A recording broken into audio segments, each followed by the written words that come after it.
మల్కాజిగిరి జిల్లా ఇక్కడ చూసినట్లయితే ఎన్నికల ప్రచారం భారీ ఎత్తున జరుగుతున్నట్టు కనిపిస్తుంది. ఇక్కడికి చూసినట్లయితే మనతో పాటు గుప్తా గారు ఉన్నారు. వారి మాటలను అడిగి తెలుసుకుందాం. ఎన్నికల ప్రచారం ఏ విధంగా జరుగుతుంది, దాని గురించి కొన్ని విషయాలు అడిగి తెలుసు. సార్ చెప్పండి, ఎన్నికల ప్రచారం ఎలా జరుగుతుంది? మీరు సునీత మహేందర్ రెడ్డి గారిని ఏ విధంగా గెలిపించుకోబోతున్నారు? ప్రచారం చాలా బాగా జరుగుతుంది. గత 20 రోజుల నుంచి కూడా మన మల్కాజ్గిరి పార్లమెంట్ అభ్యర్థి సునీత మహేందర్ రెడ్డి గారి విజయం 100% పక్క. ఈరోజు మన రాజశేఖర్ రెడ్డి గారి చౌరస్తా షాపూర్ నగర్ నందు రేవంత్ రెడ్డి గారి రోడ్ షో ఉంది.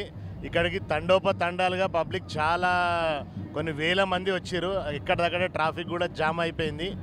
ఎందుకంటే బీజేపీ ఇచ్చిన మోసపూరిత హామీలతోని తెలంగాణ అందరికీ కనువింపు కలిగింది. అక్కడ కేసీఆర్ ప్రభుత్వం వైఫల్యాలు కూడా మొత్తం బయటపడ్డాయి. ప్రతి ఒక్కరు కూడా కాంగ్రెస్ పాలన రావాలని చూసిర్రు. మన రేవంత్ రెడ్డి గారి ఆధ్వర్యంలో మన కాంగ్రెస్ పాలన తెలంగాణలో వచ్చింది. ఇప్పుడు కూడా ఎంపీ కూడా రాహుల్ గాంధీని ప్రధానమంత్రి చేయాలనే ఒకే ఒక ఉద్దేశంతో తెలంగాణ ప్రజలు కూడా కంకణం కట్టుకుర్రు. భారతదేశం మొత్తం ఈరోజు ఇండియా కూటమి వైపు చూస్తుంది. ఇక్కడ సునీత మహేందర్ రెడ్డి గారు 50,000 నుంచి 1,00,000 మెజార్టీతో గెలవడం పక్క.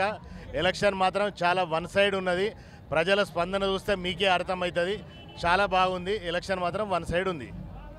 సునీత మహేందర్ రెడ్డి గారికి మాట్లాడడం కూడా సరిగా తడబడుతూ ఉంటారు. మరి అలాంటి వ్యక్తి ఏదైతే ఇప్పుడు లోక్సభకి వెళ్ళి ఎలా మాట్లాడగలుగుతారని చెప్పేసి పబ్లిక్లో వినిపిస్తుంది. అది ఎంతవరకు నిజమంటారు?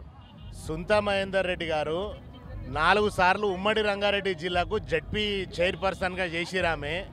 ఆమెకు చిన్న సమస్య నుంచి పెద్ద సమస్య అన్నీ తెలుసు. ఆమెకు 5 సార్లు జడ్పీ చైర్మన్ అంటే చిన్న విషయం కాదు. ఆమెకు అన్నీ ప్రభుత్వ పరంగా పేద ప్రజలకు ఏం చేయాలి, ఏం సంగతి అన్నది సునీత మహేందర్ రెడ్డి గారికి చాలా మంచిగా తెలుసు.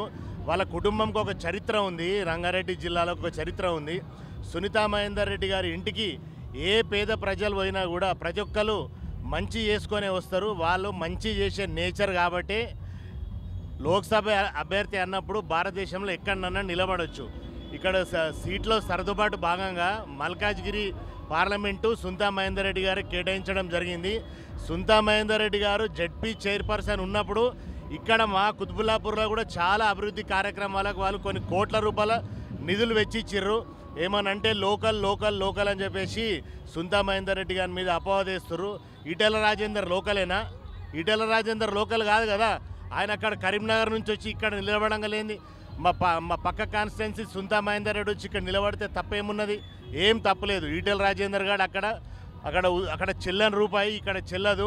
సునీత మహేందర్ రెడ్డి వాళ్ళ కుటుంబం విజయ పరంపరలను చూసే కుటుంబం. 100% మల్కాజ్గిరిలో సునీత మహేందర్ రెడ్డి గారు విజయం పక్క. బీజేపీ వాళ్ళు టీఆర్ఎస్ వాళ్ళు అన్ని తట్టా పెట్టి అన్ని చదువుకున్నారు. ఈరోజు మా రేవంత్ అన్న రోడ్ షోతోనే మొత్తం వాళ్ళకి అర్థమైపోయింది. ఎక్కడెక్కడ కొన్ని కిలోమీటర్లు జామ్ అయిపోయింది. దీన్ని ప్రజలు మొత్తం అర్థం చేసుకుంటారు.